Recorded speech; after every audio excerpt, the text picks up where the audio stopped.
देखो पहला क्वेश्चन मुझे आया है यहाँ से कि रिवीजन कैसे करना चाहिए, ठीक है। तो मैं रिवीजन का तरीका बताता हूँ। रिवीजन का तरीका ये नहीं होता है कि आप एक बार पूरा सिलेबस कंप्लीट कर लो फिर रिवाइज करो। हम लोग के मन में यही रहता है, बचपन से यही समझाया जाता है कि अरे जल्दी जल्दी सिलेबस कंप्लीट करो, फिर लास्ट में जो 1 महीना का बचेगा रिवाइज करेंगे। बट ये एसएससी में काम नहीं करेगा। आपको क्या करना है, जो भी चैप्टर आप करते जाओ उसको बीच बीच में रिवाइज करते जाओ। जैसे मान लो आपने परसेंटेज कंप्लीट किया, परसेंटेज के बाद दूसरे चैप्टर में गए ना, तो उसको तो पढ़ते रहो धीरे धीरे करके, लेकिन पीछे पीछे परसेंटेज का भी रिवीजन करते रहो चीज़, ठीक है। आपको पीछे वाला चीज़ें रिवाइज करते रहना, एक बार रिवाइज नहीं करना है। आपको कम से कम एग्जाम से पहले 5 से 7 बार रिवीजन, 10 बार रिवीजन हो जाना चाहिए। और कहाँ से रिवाइज करना है, अपना नोट्स कॉपी से करना है। नोट्स कॉपी में जाओ, बार बार रिवाइज करो, क्योंकि बस एक बार देखो स्टार्टिंग में रिवीजन में टाइम लगता है। जब पहली बार रिवीजन करोगे ना तो आपको टाइम लगेगा, लेकिन अब जब दूसरी बार तीसरी बार रिवीजन में जाता हो तो आपको टाइम नहीं लगता, सिर्फ रीडिंग डालते जाओ तो आपका हो जाएगा रिवीजन, ठीक है। तो आपको ये करना रिवीजन के लिए क्या करना है कि बीच बीच में रिवाइज करते रहना। और मैंने सुना था कोई इंटरव्यू में, जो टीना डाबी आपको पता होगा, IAS टॉपर है, उसका पता क्या 70-30 का रूल था। 70-30 का मतलब क्या होता है कि 70% वो चीज़ें रिवाइज करती थी और हर दिन 30% चीज़ें ही न्यू करती थी। तो उसका रिवीजन का रोल बहुत है। आप जो भी पढ़ो इतने अच्छे से पढ़ो कि उस चैप्टर से क्वेश्चंस आए तो आपका छूटे ना, ठीक है। आपने 10 ही चैप्टर पढ़ा, 5 ही चैप्टर पढ़ा, लेकिन इतने अच्छे से पढ़ा है कि उसको फिर टच ना करना पड़े, फिर सोचना ना पड़े कि इसको कैसे बनाए। तो रिवीजन बहुत इंपॉर्टेंट है। कोई भी चैप्टर्स हो, मैथ्स हो, इंग्लिश हो, रीजनिंग हो, जीके हो, आपको रिवाइज करते हुए आगे चलते जाना है। मैं अपना किताब में दिखा देता हूँ आप लोगों की मैंने कैसे रिवाइज किया है। देखो मेरे टाइम का ये मेरा बुक है, मेरा खुद का।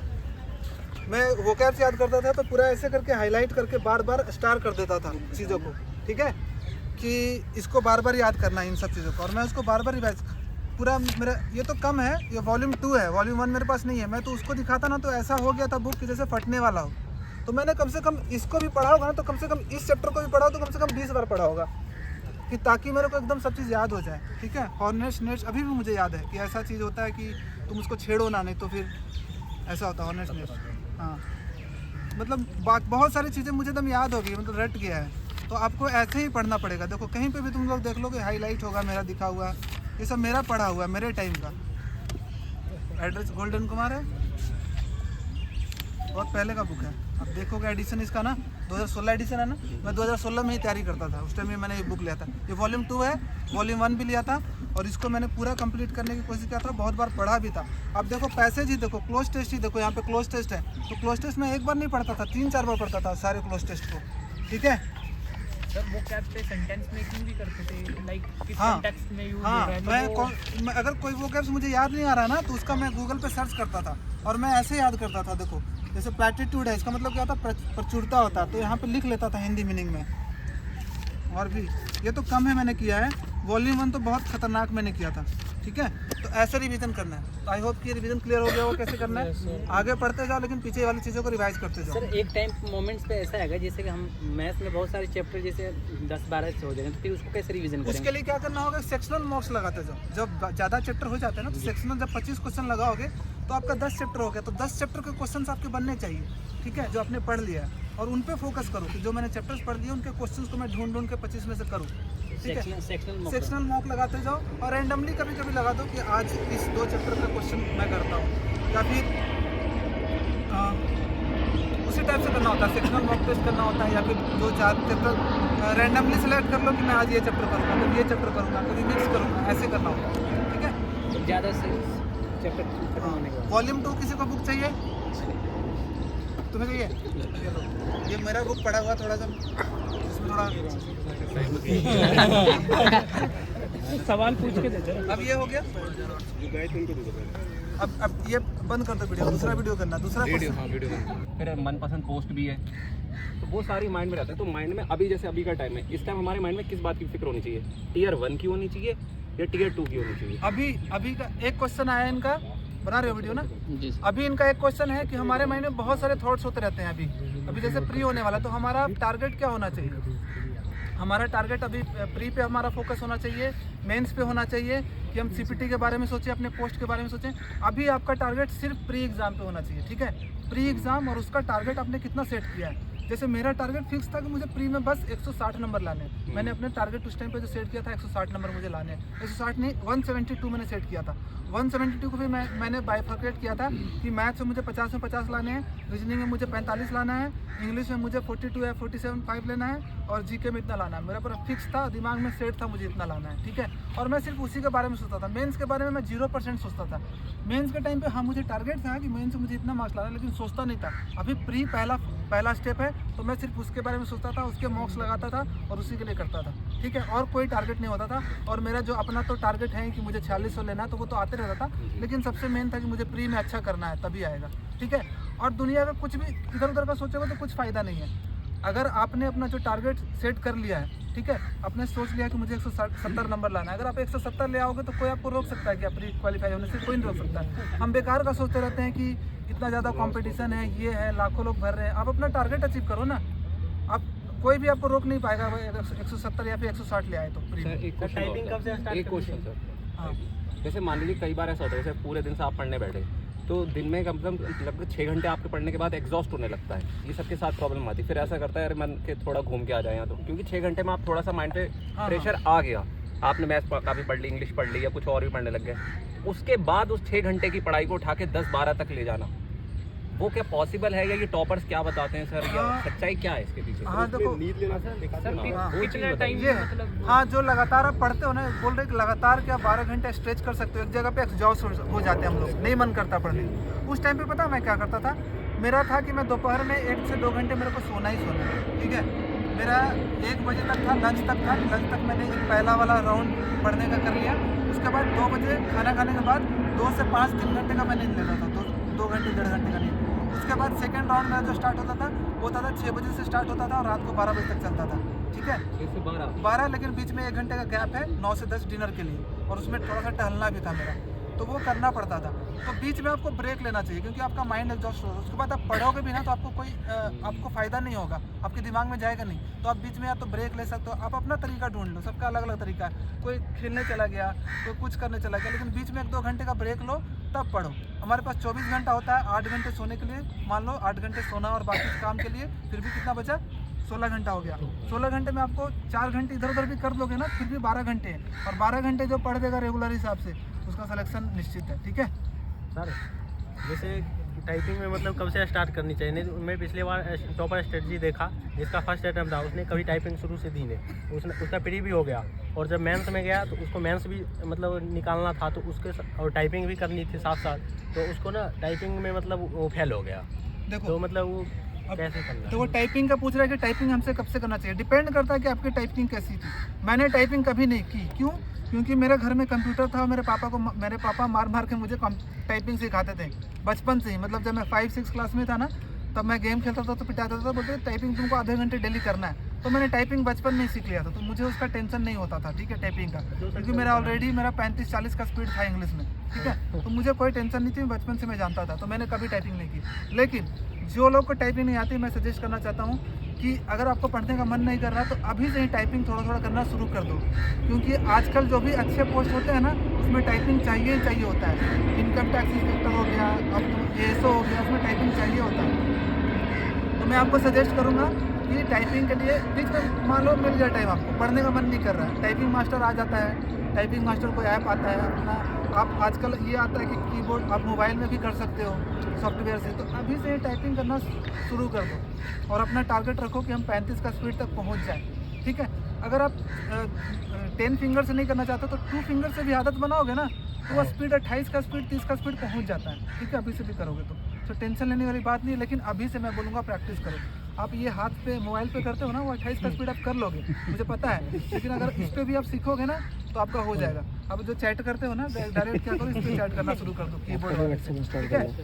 सर कितना टाइम लगेगा अगर डेली करते हैं तो टाइपिंग? देखो टाइम डिपेंड नहीं करता, आपका इंटेंसिटी पे डिपेंड करता है कि आप कितना सीखने के लिए इच्छुक हैं, डिपेंड करता है कौन कितना इंटेंसिटी। एक होता है कि नहीं मुझे 30 का टारगेट पहुंचाना है, तो वो आधे घंटे भी डेली टाइपिंग करेगा ना, तो 1 महीने में 30 का टारगेट पहुंचा देगा। प्री के बाद अगर 1-1.5 घंटे डेली टाइपिंग करें प्री निकलने के बाद तो अभी इनफ है ना, हाँ, उस टाइम में मेंटेन हो इनफ है। जाएगी। अगर आपको हल्का फुल्का टाइपिंग आता है, ये पता है कि कौन यू भी कहाँ है, ठीक है, तो आप प्री के बाद भी अगर 2-2.5 महीने का जो टाइम मिलता है उसमें भी आप स्टार्टिंग से करोगे तो हो जाएगा। आपको कोई बैच लेने की जरूरत नहीं है, CGL की टाइपिंग के लिए कोई ज़रूरत नहीं है, लेकिन CHSL का जो टाइपिंग होता है उसके लिए आपको बैठना, उसमें तो टाइपिंग ही होता है ना इंपॉर्टेंट CHSL में।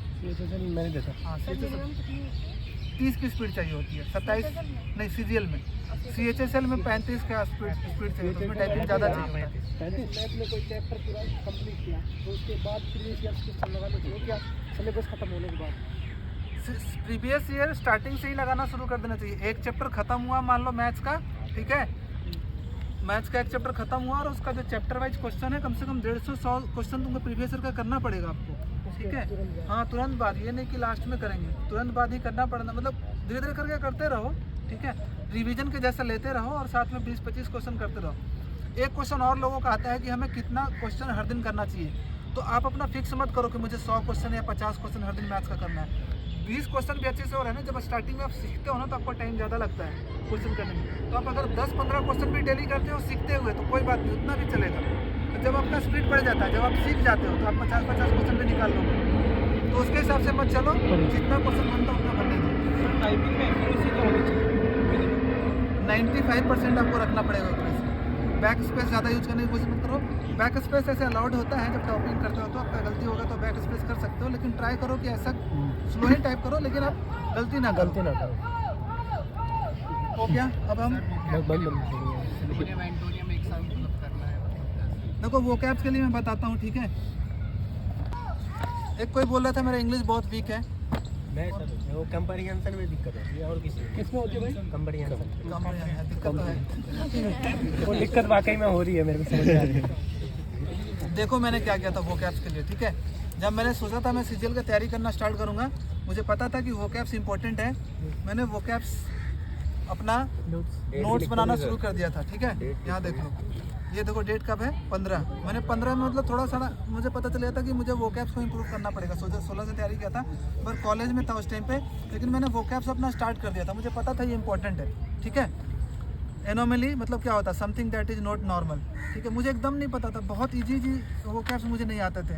लोकेसियस क्या होता है, लैकोनिक क्या होता है, पूरा मतलब एक वीडियो मैंने सर्च किया था यूट्यूब पे और वहाँ से मैंने पूरा ऐसे करके नोट्स बनाया था और उस पर एक एग्जाम्पल भी लिखता था, I found genetic anomaly in his blood sample. Genetic anomaly मतलब कि सेंटेंस मेकिंग सेंटेंस से क्या होता है ना कि आप कनेक्ट कर जाते हो। एनोमली का मतलब होता है कॉन्टेक्स्ट में हाँ, अपने आप याद हो जाता है। हाँ अपने आप याद हो जाता है। तो मैंने स्टार्टिंग में ऐसे याद किया, देखो ठीक है। और 1-2 वैकेम नहीं कि 50 वोकैब, कम से कम देखो मैंने कितना मुझे टाइम लगा होगा, मैंने कम से कम 150, 200, 500 वोकैब्स मैंने इसी कॉपी में लिख लिया, ठीक है। और मैंने सारा याद किया है। सर इसका लिमिटेड भी तो नहीं है ना, सर कितना कर सकते हैं? नहीं, लेकिन 3-4 हज़ार जब कर लोगे ना तो उसके बाद रिपीट होने लगते हैं। 3-4 हज़ार मैं देखता हूँ कि 3-4 हज़ार वोकैब्स 5,000 वोकैब्स के आसपास हैं, उसके बाद आपको रिपीटेशन आने लगता है। 4000 का कोई नया vocab नहीं बनता। नहीं ज़्यादा नहीं बनता, कुछ कुछ बनते रहेंगे लेकिन आपको बहुत सारा रिपीट होगा, ठीक है। तो उतना करना पड़ेगा, स्टार्ट तो करना ही पड़ेगा। बहुत सारे लोग यही सोच कर छोड़ देते हैं कि वोकैब बहुत ज़्यादा हम करेंगे तो कोई फ़ायदा नहीं है, लेकिन याद कर लो कि सोच लो कि अगर आपको इंग्लिश में अच्छे मार्क्स लाने हैं तो वोकैब करना पड़ेगा। मैंने इतना किया है तो बेवकूफ़ नहीं था कि मैं क्यों करूँगा इतना, ये तो किया ही किया।